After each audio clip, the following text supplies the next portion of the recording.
Hola, ¿qué tal? Muy buenas tardes a todos y todas. Bienvenidos a su materia de Derecho Constitucional. El día de hoy vamos a terminar con uno de los tres poderes que teníamos pendientes por ahí de analizar, que es el tan criticado Poder Judicial. Ahorita que estamos viendo el tema del Poder Judicial, precisamente vamos a analizar esas circunstancias de cómo ha venido cambiando a la fecha. Y bueno, vamos a comenzar hablando acerca de la definición del Poder Judicial, de la importancia que tiene, de las funciones principales que tiene. ¿Y por qué es importante también que conozcamos de qué se encarga el Poder Judicial? Porque es uno de estos tres poderes que regulan el sistema de pesos y contrapesos en el Estado nacional o en el Estado mexicano. Entonces, permítanme un momento para compartir pantalla. Y bien, ahí estamos viendo justamente lo que vamos a ver. Como definición, vamos a decir que el Poder Judicial es uno de los tres poderes del Estado que junto con el legislativo y el ejecutivo se va a encargar de interpretar y aplicar las leyes a través de tribunales y de jueces. ¿Cuál es la importancia del Poder Judicial? Pues es crucial para garantizar una correcta administración de lo que conocemos como justicia, también de proteger los derechos humanos o también conocidos como derechos fundamentales.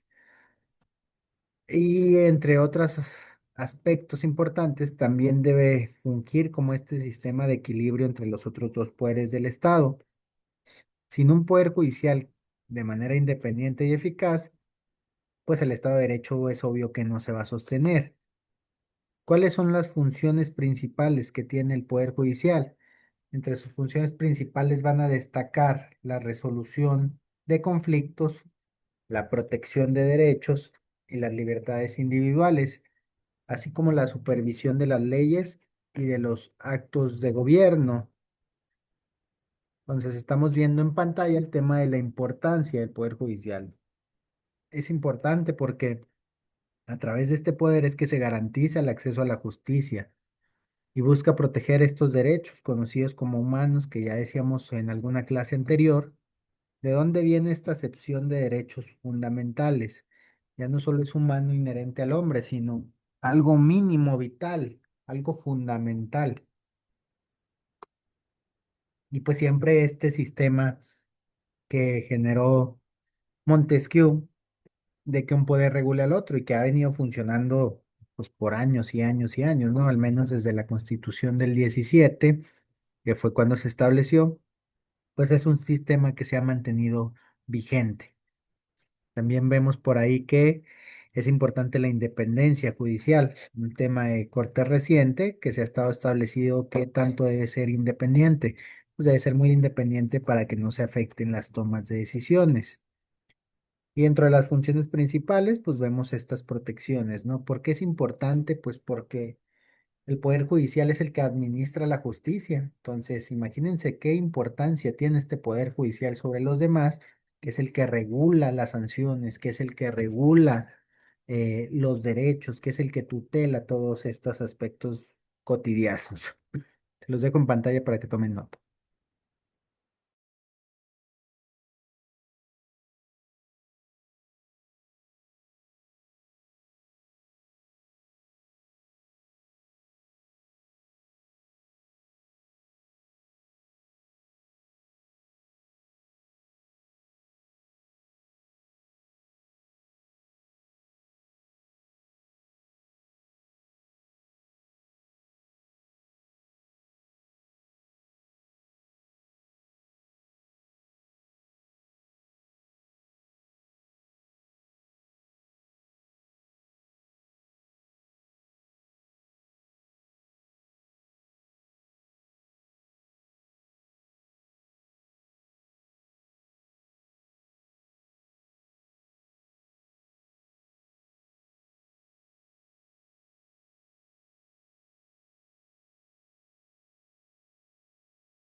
Muy bien, si ya tomaron nota, vamos a pasar al segundo subtema del día de hoy, que lleva por nombre la estructura del poder judicial.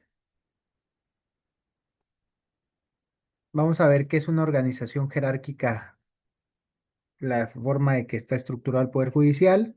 Vamos a hablar acerca de que existen diferentes tipos de tribunales y vamos a hablar acerca de los roles y competencias que existen en los distintos niveles judiciales. Cuando hablamos de que es una organización jerárquica, pues vamos a establecer que el Poder Judicial está organizado en diferentes niveles, que van desde tribunales de primera instancia hasta tribunales superiores y por último una Corte Suprema. Esta estructura jerárquica va a permitir un sistema de apelaciones y de revisiones. Decíamos que existen entonces varios tipos de tribunales y que cada uno va a tener una competencia específica. Los tribunales constitucionales se van a encargar de la interpretación de la Constitución y los tribunales superiores van a manejar aspectos de apelaciones, casos de mayor relevancia, así como por ejemplo los tribunales inferiores van a atender casos de primera instancia. Sobre los roles y competencias, decimos que cada nivel y tipo de tribunal tiene roles que se encargan de instrucción y fallo de casos iniciales, mientras que los tribunales superiores revisan las decisiones de los inferiores para garantizar justicia y uniformidad en la aplicación de la norma. Para ir resumiendo este tema, entonces tenemos tribunales de primera instancia, de segunda y hasta de tercera instancia. En la primera instancia podemos colocar pues los juzgados, o sea, cuando uno llega a un juzgado a promover una demanda, a solicitar una audiencia inicial en materia penal, a solicitar una audiencia preparatoria en materia familiar, en materia mercantil. Esa es una primera instancia y ese juzgador, que es parte de este poder judicial, se va a encargar de determinar lo que él considera es justicia. Si uno no esté de acuerdo, generalmente vamos a tener recursos, podemos recurrir esa determinación. ¿Ante quién? Ante una segunda instancia. Eso es a lo que nos referimos cuando hablamos de instancias. ¿Y qué podría ser una segunda instancia? Pues los magistrados, ¿no? Apelamos esta decisión.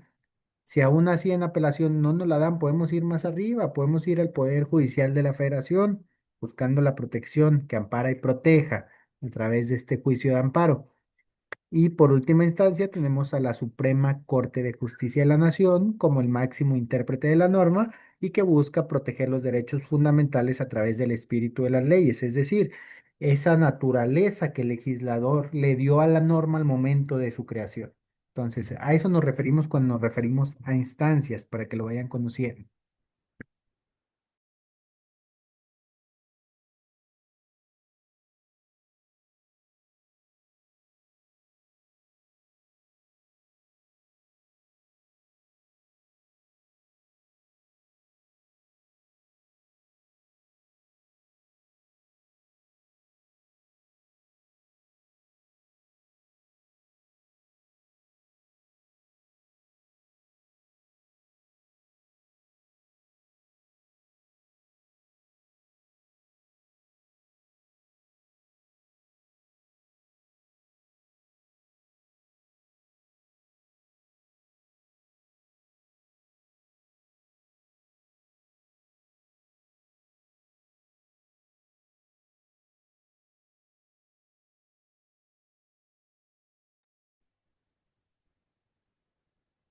El siguiente aspecto que vamos a analizar es la independencia judicial. Estamos viendo en pantalla. ¿Qué es la independencia judicial? Vamos a hablarlo como concepto, vamos a hablar los mecanismos que hay para garantizar esta independencia judicial y cuál es su importancia. Como concepto decimos que la independencia judicial significa que los jueces y tribunales deben actuar sin alguna presión o influencia externa, sean estas del gobierno, de grupos de presión o de individuos. ¿Por qué? Pues porque la justicia en teoría debe ser imparcial y lo único que debe dirigir cómo se debe aplicar esa justicia es la norma. ¿Qué mecanismos existen para garantizar esa independencia judicial? Pues, por ejemplo, se utiliza la inamovilidad de los juzgadores el presupuesto independiente del Poder Judicial y que existan procedimientos claros y justos para la designación y destitución de jueces, que de ahí viene la tan criticada reforma al Poder Judicial que vivimos en la actualidad. ¿Por qué? Porque ahora ya no hay exámenes de oposición como era en otros tiempos. Ahora lo que se hace es el sistema de votaciones. Y se ha traído una crítica no solamente en el ámbito interno, sino en el ámbito internacional, porque precisamente creen que hay una presión externa al deber esos puestos de los juzgadores, magistrados y jueces. ¿Por qué? Pues porque creen que al ponerlos en un acordeón, darles ese puesto, pues obviamente se debe a algo, ¿no? Y a alguien, y que tarde o temprano ese algo o alguien va a cobrar esa cuenta. Entonces, por eso se criticó mucho la reforma al Poder Judicial, que al final de cuentas son cuestiones subjetivas que no se pueden probar, pero que están sobre la mesa, ¿no? ¿Por qué es importante? Pues porque sin independencia judicial, la justicia puede ser manipulada para servir intereses particulares, socavando la confianza en el sistema judicial y sobre todo en el Estado de Derecho. Un poder judicial independiente es esencial para la protección de los derechos humanos y la garantía de un juicio justo.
Muy bien, vamos a continuar con el siguiente subtema que lleva por nombre el proceso judicial.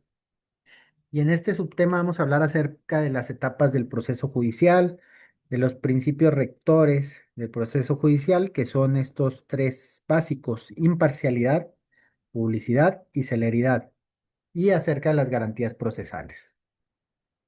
El proceso judicial generalmente incluye varias etapas que van desde la presentación de la demanda, la admisión de las pruebas, la garantía de audiencia y la sentencia, así como los posibles recursos que decíamos hace un momento, que es decir, una posible apelación.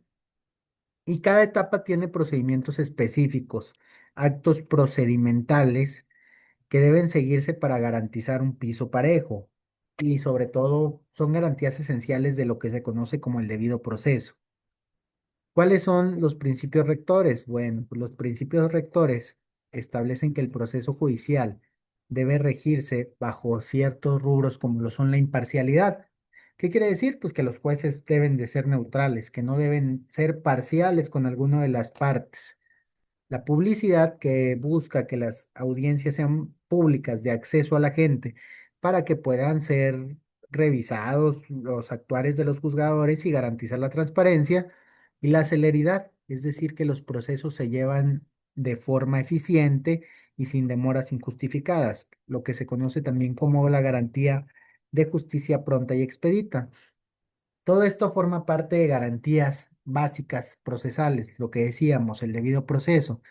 Y estas garantías incluyen el derecho a un juicio justo, el derecho a la defensa, la presunción de inocencia, el derecho de poder recurrir, es decir, poner recursos, sobre todo en la sentencia, Y todas estas garantías van a asegurar que el proceso sea equitativo y que las partes puedan defender sus derechos de manera adecuada.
Ok, ahí estamos viendo en pantalla lo que mencionábamos, que son las garantías procesales.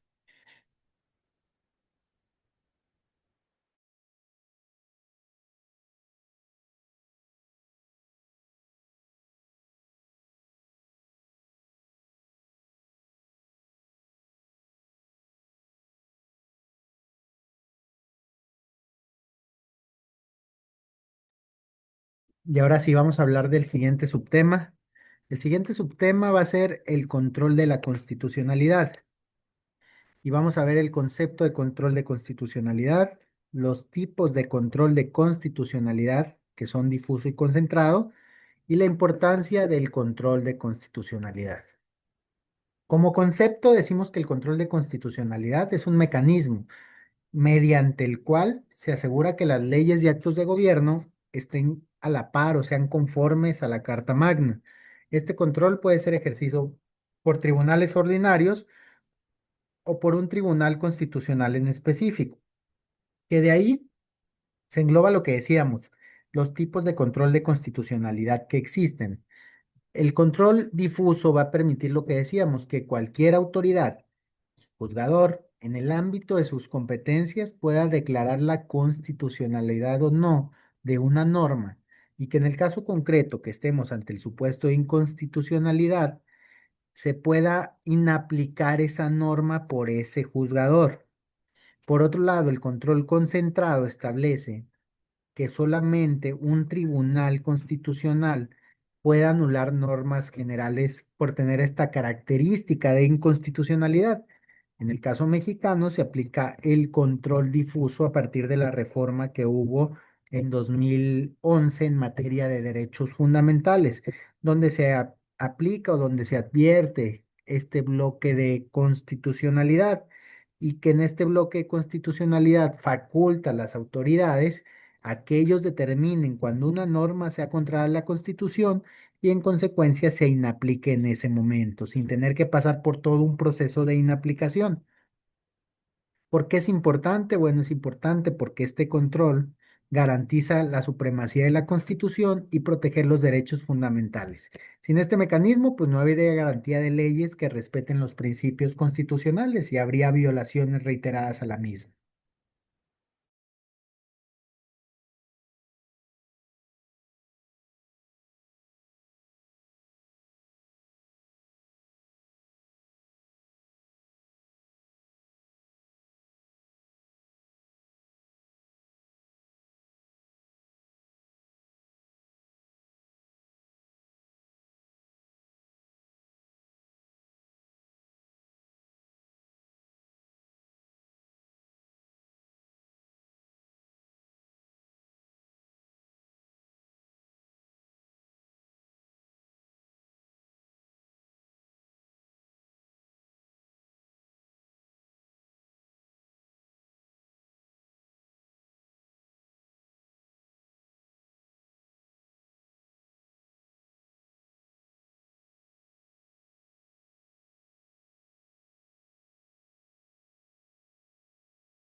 Ahora que ya vimos todos estos temas, vamos a hablar acerca del Poder Judicial y cómo se interrelaciona con los derechos fundamentales. El Poder Judicial en la protección de derechos humanos, vamos a hablar también acerca de los casos emblemáticos de derechos humanos y los desafíos que presentan en la protección de los derechos fundamentales. Cuando hablamos de rol, pues decimos que el Poder Judicial es un actor clave en la protección y promoción de los derechos humanos, pues a través de sus decisiones puede garantizar el respeto y la implementación de estos derechos. ¿Cómo lo hace? Pues corrigiendo abusos y proporcionando remedios a las víctimas.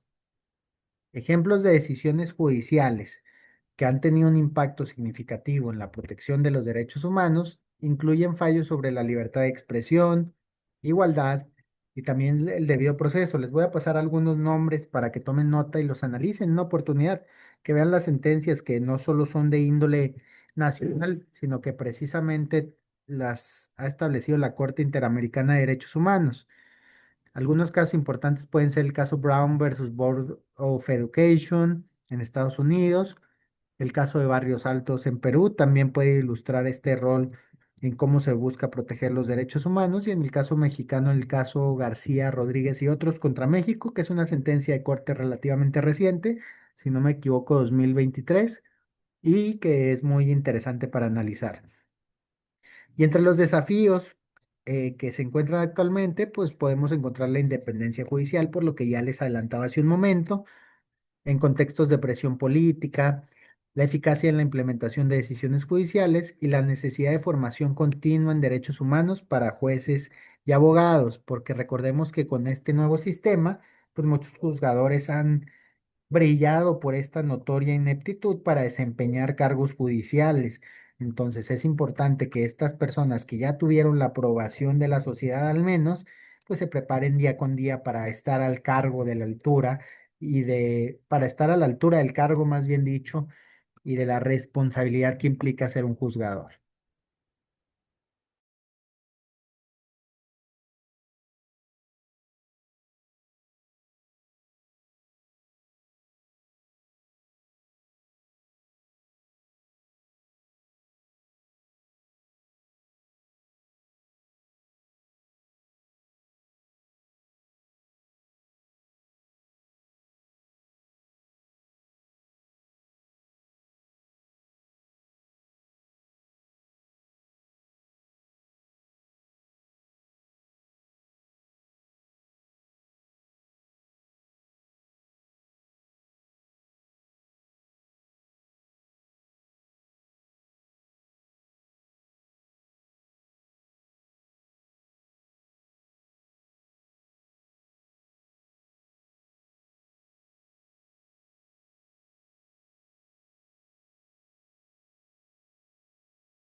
Muy bien, ya hablamos acerca de algunos desafíos de manera genérica. Vamos a hablar acerca de estos desafíos, pero de forma contemporánea. Podemos englobar tres desafíos actuales que presenta el Poder Judicial dentro del Estado mexicano. El primero y más importante sería la corrupción y transparencia, el segundo el acceso a la justicia y el tercero la modernización y tecnología. La corrupción, pues ya sabemos que es uno de los mayores desafíos que enfrenta el Poder Judicial, pues debilita la confianza pública y compromete la imparcialidad de las decisiones judiciales. Es esencial entonces implementar medidas de transparencia y rendición de cuentas. Cuando hablamos de acceso a la justicia, decimos que hay que garantizar que todas las personas, independientemente de su condición socioeconómica, tengan acceso a la justicia. Este es un desafío persistente y esto incluye la eliminación de barreras económicas, geográficas, sociales y culturales para poder tener un piso parejo.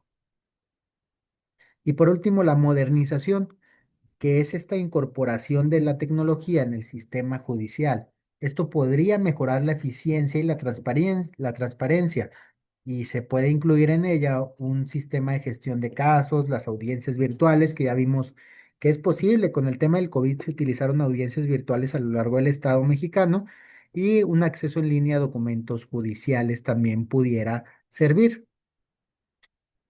Para ir concluyendo el día de hoy, vamos a resumir puntos clave. Vamos a hablar acerca de la importancia del Poder Judicial, Y pues podemos decir entonces que revisamos la estructura, las funciones, la independencia y los desafíos que presenta actualmente el Poder Judicial. También mencionamos por qué este poder es esencial para el equilibrio democrático y también para la protección de los derechos humanos. Sobre reflexión, digamos que la independencia y eficiencia del Poder Judicial son no importantes, casi fundamentales para el funcionamiento de una sociedad que sea justa. Y cada uno de nosotros tiene el rol de promover y defender la integridad de este poder. Entonces, les recuerdo que cualquier duda que tengan del día de hoy me la pueden hacer llegar a través del botón de contacta a tu tutor, donde yo estoy revisando de manera constante la plataforma para que ustedes me puedan hacer llegar todas estas dudas y yo atenderlas de la forma más diligentemente posible. Recuerden repasar estos temas para sus exámenes que vienen y yo les garantizo que tendrán un resultado favorable. Sin más por el momento, les deseo que tengan una excelente tarde. Muchas gracias por su atención.